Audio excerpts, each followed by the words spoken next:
breaking down the best draft strategy for fantasy football 2025. You're going to want to know all about these rankings, all about the best gaps in ADP, and the best strategy for what position to choose in every single round of your draft. For instance, if you go quarterback round 1, why would you do that when there's going to be good quarterbacks, like very good values in round 6, right? So there's positional ADP advantages for what round you're selecting each position. We're going to talk about that today, the best fantasy football draft guide on YouTube. Smash the like and subscribe button. Tons of content all year long. Let's start talking about it. So believe it or not, round 1 is actually pretty easy this year. So I'm going with the safe option in round 1. That's what I would advise for you, right? So if you are a top 6 pick, you can do no wrong. Jamar Chase, Jahmyr Gibbs, Bijan, CeeDee Lamb, Saquon Jefferson. If you're top 6, those 6 players are amazing draft selections, and I'm confident that if you take any of those 6, you're in a good spot. Then you get to guys like Puka, you get to guys like Malik Neighbors, CMC. Puka and Malik Neighbors are insane when healthy. There's health concerns. CMC, 60% chance that he's going to be a league loser. I think he's too overvalued. Now, he's technically priced fair for the ceiling that he gives you, because if we take a look at what he's done throughout his career, he has a 30-point per game season. Take a look at that. In 2020, in that small stretch of 3 games, he averaged 30. Then you look at the year prior, he actually did average 30 over the whole season in a 16-game sample size. So, I mean, Christian McCaffrey has an undefined type ceiling. It's not comparable. But I'm still not taking him in round 1 because it's too risky in my eyes. There's other ways to get to the championship than just having league-winning CMC, right? So you got Devon Achane. Again, I actually love Devon Achane, but now that he's raised in value, we used to be getting him in round 2. Now we're getting him inside round 1. He has a CMC-type ceiling, but again, health is a bit of a concern for me, and you have less favorable quarterback play. From Tua, a lot less stability. I don't mind Devon Achane, but you can see that Puka, Neighbors, Achane, Nico Collins, those guys just can't stay healthy. Like, there's concerns about consistency. There's guys like Amon-Ra St. Brown, Brian Thomas Jr. available inside round 1. If you're in the second half of round 1, you can either do 2 things. Throw a dart at one of these guys that's high upside and say, listen, hopefully these guys are consistent this year. Or what I've been doing in the back half of round 1 is, unless it's best ball, is going for somebody that's stable. Amon-Ra St. Brown, he might not have the league winning upside, but he can be a top 5 wide receiver throughout any given year. And it's relatively safe. This guy plays through injuries. I know he had knee surgery in the offseason, but he doesn't miss time. 17 games, 16 games, 16 games, 17 games. He's going to be there every single week. You're going to be getting 17, 18, 19 points out of your wide receiver 1 spot. So that's a pretty safe pick right there in round 1. That's how I'd handle round 1. Round 2. Round 2, one of my favorite things to be doing right here is actually just going to be another wide receiver, potentially Brock Bowers, or even at the back half of round 2, elite quarterback. So this is where in round 2, I don't mind taking a guy like Josh Allen. I don't mind taking a Lamar Jackson, a Jalen Hurts at the end of round 2, an ADP of 24.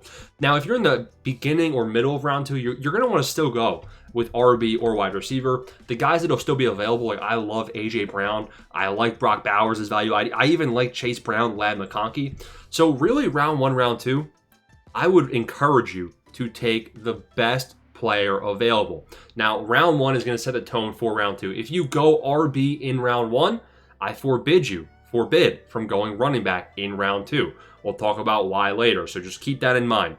But round 1, round 2, you're going to want to get at least 1 wide receiver out of those 2 rounds. Unless you're in the back half of round 2, then you can go quarterback, and that's fine as well.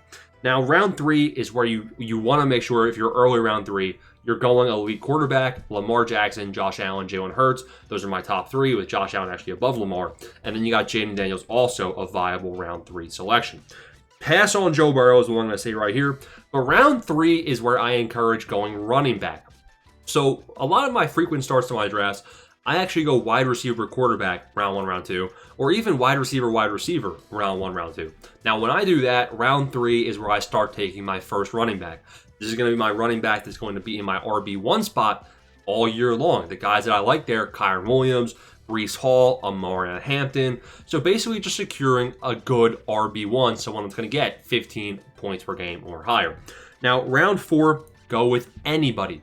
Round 4, you can go with anyone. Maybe you get a falling value Maybe you get a wide receiver. Like there's wide receiver ones that'll be there in round 4. You can potentially get Sutton, Mike Evans, potentially a running back falling value like Brees Hall. I've seen fall slide in round 4 sometimes.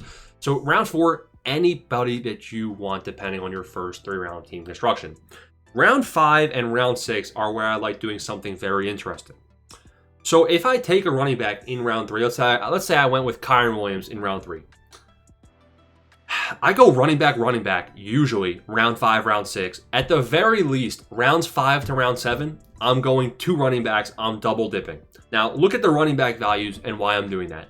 If you take a look at the ADP, after Tyrone Tracy, the running backs are dusty. Like Mason and Travis Etienne, like all the running backs after that, you never really want to start in your lineup unless there's an injury or unless there's an unforeseen breakout. Like I get it, Javante's a good value.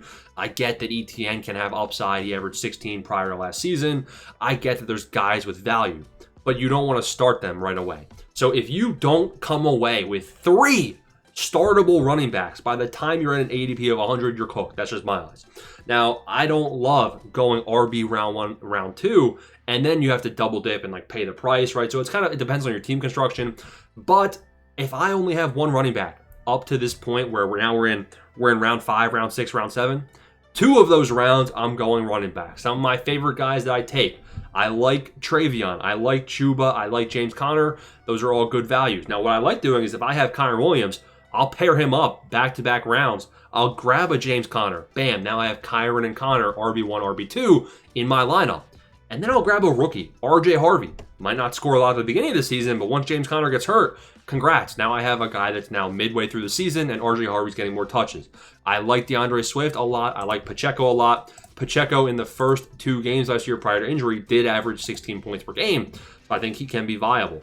And I also like B-Rob Jr. and then really Pollard's like your last ditch option. So that's how I'd handle round 5 to round 7, is going 2 out of 3 running backs. Now, once we start getting to round 7, and even round 6, we're talking about quarterbacks. If you miss on an elite quarterback, if you miss on any of these top 4, and Joe Burrow I think is a bit overpriced in my eyes, I haven't really been taking him much. He actually has an ADP of 39, if you can believe it. You can see they rank him in 63, his ADP is 39. Now, Bo Nix, Baker Mayfield, Kyler Murray is where I draw my next line. Round 6, round 7 is where I start. Bam. Let me grab Baker Mayfield for the passing touchdown rate. His passing touchdown rate was a career high in 2024 with 2.4 passing touchdowns per game. Let me grab Bo Nix, who's got the rushing upside. Let me grab Kyler Murray. Kyler Murray's never finished worse than QB 12, and he's currently ranked as QB 9 off draft boards. We're kind of drafting him at his floor. So round 7 and round 5 to 6, I like going double RB and going quarterback. Now, why no wide receivers? Because the guys that are going aren't good. Cooper Kupp's there. You get some rookies. You get Roma Dunze. Do you rely on their year 2 breakout with a crowded receiver room and Caleb Williams sucks? It's just a dusty area of wide receivers. So I draft knowing that. You know, the first 4 rounds, okay, let me really dial in at wide receiver so that come round 5 and 7, when I go 0 wide receivers for 3 rounds, I'm still okay. And I know that coming back in round 8, round 9, round 10, there's going to be wide receiver available later on. Like just pulling up the ADP. ADP of 100, you have Pittman Jr., you have Ricky Pearsall, you have Keon Coleman, Jaden Reed. So really, like compared to the running backs available there, do I want a dusty running back? Do I want a dusty running back like Bashal Tuden, Jalen Warren, Bigsby, Tyjae Spears, Benson? Or do I want Michael Pittman Jr., who's technically still the wide receiver 1 on his team? You get what I'm saying? So I'm fine going 0 wide receivers from round 5 to 7. Now, tight ends we haven't mentioned. Now, you can go tight end, Bowers, McBride, and Kittle. That's fine. You'll just have to kind of change your strategy accordingly. But what I've been doing is actually punting tight end to later on after round 7. Now, the reason I've been doing that is because I love the tight end values available late. Some of my favorite values are Tyler Warren paired with somebody else. Who else? Probably Tucker Kraft. Like any of these guys that are jumping out the page to you, if you want to go at Njoku, Travis Kelce, Evan Ingram, Tucker Kraft, that's fine. My favorite is Tucker Kraft because he's the cheapest one of them all, and he was super efficient, just didn't have a high amount of volume in 2024. But I like pairing them up. Go back to back. Do the thing we're doing round 5 to 7 with running backs, where you have Kyren, Conner, and Harvey, right? I like going vet tight end paired with one of these rookie tight ends at a discount, either Warren or Loveland, and I'm big on Warren. Loveland, I'm not really convinced, but he is still somebody I'd be fine taking as my tight end 2 to replace the vet. So I like pairing them up, go back-to-back rounds, tight end, and see if you can grab both of them for your fantasy football roster. And that's really how you want to handle your roster construction, the best fantasy football draft advice on YouTube. Let me know what you think. Any questions down below. Smash that subscribe button. Thanks for watching.